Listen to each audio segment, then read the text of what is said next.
एक बार फिर से जाग उठा। चंद्रयान-3 दुनिया भर के वैज्ञानिकों में मच गया हड़कंप, जो आज तक दुनिया भर की बड़ी बड़ी स्पेस एजेंसी यह नहीं कर पाई थी।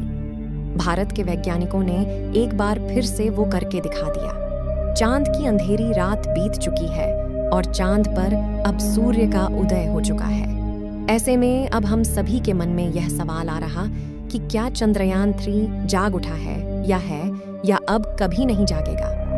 इसरो ने इन सभी सवालों का जवाब दे दिया है। बताया कि चंद्रयान-3 ने चंद्रमा पर सोते हुए भी इतिहास रच दिया था। इस वीडियो में आगे जानेंगे कि हमारे चंद्रयान-3 के साथ क्या हुआ, विक्रम लैंडर और प्रज्ञान रोवर की नींद खुली कि नहीं। लेकिन उससे पहले अगर आप भी इसरो के वैज्ञानिकों को सपोर्ट करते हैं तो वीडियो को लाइक कर दीजिए और कमेंट में जय हिंद लिख दीजिए। दोस्तों, जैसा कि हम सभी को पता है कि चंद्रयान-3 को श्रीहरिकोटा के सतीश धवन स्पेस सेंटर 14 जुलाई को सफलतापूर्वक लॉन्च किया गया था। 40 दिन के लंबे सफर के बाद हमारा विक्रम लैंडर 23 अगस्त को चांद की धरती पर लैंड किया था। विक्रम लैंडर और प्रज्ञान रोवर ने चांद की धरती पर 12 दिनों तक लगातार अपने कार्य को अंजाम दिया, जिसके दौरान इन्होंने बहुत से बड़े बड़े खोजों को अंजाम दिया। इसके बाद 4 सितंबर को चांद पर घोर अंधेरा छा गया। प्रज्ञान रोवर और विक्रम लैंडर की बैटरी को फुल चार्ज करके इन्हें स्लीप मोड में डाल दिया गया था और हम सभी लोग चंद्रमा पर अगले सूर्य उदय का इंतजार कर रहे थे। हमें उम्मीद थी कि 14 दिन बाद जब फिर से चंद्रमा पर सूर्य का उदय होगा, सूर्य की किरण से फिर से प्रज्ञान रोवर चंद्रमा की धरती पर चलने लगेगा।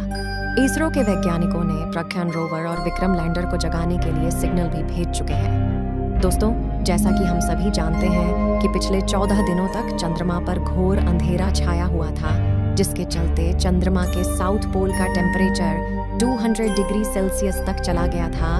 इतनी ठंड में कोई भी उपकरण काम करना बंद कर देगा। लेकिन अब चंद्रमा पर उजाला हो चुका है।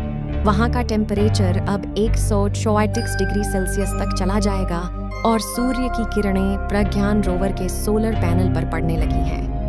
हमारे इसरो के वैज्ञानिक बहुत ही बेसब्री से इस दिन का इंतजार कर रहे थे। जैसा कि आप सभी को पता होगा कि चंद्रमा पर पृथ्वी की तरह 24 घंटे का दिन और रात नहीं होता है। चंद्रमा पर 14 दिन की एक रात होती है और 14 दिन का एक दिन होता है, जिसे लूनर डे कहते हैं। हमारा प्रज्ञान रोवर पूरी तरह से सूर्य की एनर्जी से चलता है, इसलिए प्रज्ञान रोवर को 14 दिन तक के लिए डिजाइन किया गया था। लेकिन वैज्ञानिकों को उम्मीद की 14 दिन बाद भी प्रज्ञान रोवर बेकार नहीं होगा और अपने कार्य को आगे भी अंजाम देता रहेगा। चंद्रमा पर अंधेरा होने से पहले ही प्रज्ञान रोवर और विक्रम लैंडर को स्लीप मोड में डाल दिया गया था। आपको बता दें कि विक्रम लैंडर को स्लीप मोड में तो डाला गया था, लेकिन उसके रिसीवर को ऑन रखा गया था, जिससे पृथ्वी से दोबारा सिग्नल भेजकर विक्रम लैंडर को जगाया जा सके और फिर विक्रम लैंडर प्रज्ञान रोवर को सिग्नल भेजकर उठा दे। चंद्रमा पर 19 सितंबर को ही सूर्य का उदय हो गया था। ऐसे में मन में यह सवाल आ रहे होंगे कि रोवर क्या हुआ होगा, क्या प्रज्ञान रोवर चंद्रमा की धरती पर फिर से चलने लगा या नहीं।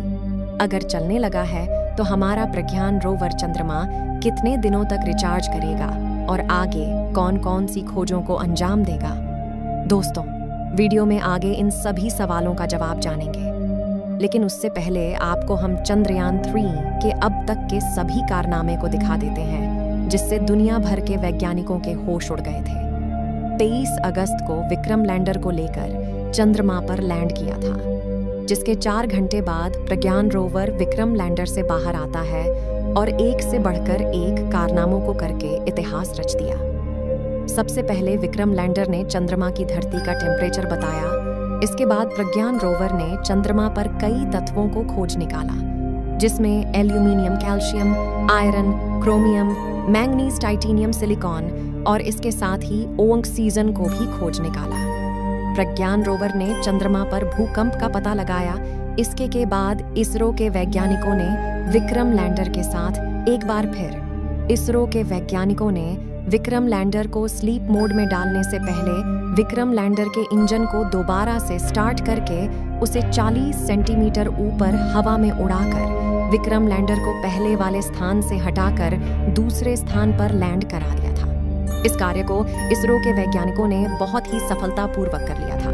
ऐसे में अगर अब आने वाले समय में चंद्रमा पर इंसानों को भेजा जाएगा तो वहां से वापस धरती पर आने के लिए दोबारा से उड़ान भरा जा सकता है। अगर आज हम धरती पर बैठकर 400 किलोमीटर दूर चंद्रमा की दुनिया को देख पा रहे हैं तो यह हमारे इसरो के वैज्ञानिकों की कड़ी मेहनत और हम सभी भारतवासियों के प्यार और सपोर्ट से ही संभव हो पाया है। हम सभी भारतवासियों के लिए कितनी गर्व की बात है कि आज हमारे इसरो के वैज्ञानिकों का नाम दुनिया भर के सभी स्पेस एजेंसी में लिया जा रहा है। हमारे इसरो के वैज्ञानिक अब रुकने का नाम नहीं ले रहे हैं। चंद्रमा पर इतिहास रचने के बाद हमारे वैज्ञानिकों ने सूर्य पर आदित्य L1 को भी लॉन्च कर दिया, जो सूर्य की तरफ तेजी से बढ़ रहा है। यह धरती से 15,000 किलोमीटर दूर जाकर सूर्य के L1 पर स्थापित होगा और वहीं से सूर्य का अध्ययन करेगा। इसके बाद अब हमारे इसरो के वैज्ञानिक गगनयान मिशन को लॉन्च करने की तैयारी में लगे हुए हैं। चलिए दोस्तों, अब यह जानते हैं कि चंद्रमा की धरती पर क्या हुआ। हमारा प्रज्ञान रोवर उठा कि नहीं। हमारे इसरो के वैज्ञानिकों ने यानी 22 सितंबर को इसरो ने विक्रम लैंडर के रिसीवर को सिग्नल भेजा था, लेकिन विक्रम लैंडर ने कोई रिस्पांस नहीं दिया, जिसके कारण इसरो के वैज्ञानिकों ने इसे अगले दिन तक पोस्टपोन कर दिया। जैसा कि हम सभी को पता है कि चंद्रमा के साउथ पोल पर 14 दिनों तक घोर अंधेरा छाया हुआ था, जिसके चलते चंद्रमा का तापमान -120 डिग्री सेल्सियस से लेकर -200 डिग्री सेल्सियस तक चला, -200 डिग्री सेल्सियस तक चला गया था। ऐसे में अब कुछ वैज्ञानिकों का मानना है कि हमारा प्रज्ञान रोवर और विक्रम लैंडर खराब हो चुके होंगे और अब कभी नहीं उठेंगे। लेकिन दोस्तों, आपको बता दें कि हमारे इसरो के वैज्ञानिकों ने अभी तक हार नहीं मानी है। इसरो के वैज्ञानिकों को उम्मीद है कि हमारा प्रज्ञान रोवर और विक्रम लैंडर अभी एक बार फिर से उठ सकता है और चंद्रमा पर कुछ बड़े खोज को अंजाम दे सकता है। हालांकि रोवर के उठने की उम्मीद अभी कम है, लेकिन अगर आप विक्रम लैंडर और प्रज्ञान रोवर एक बार फिर से उठ खड़े होंगे तो यह हम सभी भारतवासियों लिए किसी चमत्कार से कम नहीं होगा और एक बार फिर से इसरो के वैज्ञानिकों का दुनिया भर की बड़ी बड़ी स्पेस एजेंसी में छा जाएगा। वैज्ञानिकों का कहना है कि इस बार जब प्रज्ञान रोवर उठेगा तो चंद्रमा पर 10 दिनों तक लगातार कार्य कर सकता है और विक्रम ने 12 दिनों तक अपने कार्य को अंजाम दे सकता है। दोस्तों, आपको क्या लगता है? क्या हमारा विक्रम लैंडर और प्रज्ञान रोवर एक बार फिर से चंद्रमा की धरती पर उठ खड़ा होगा?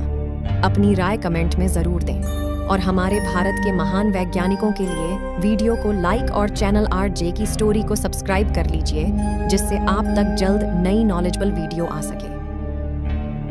धन्यवाद दोस्तों, आपका दिन शुभ हो।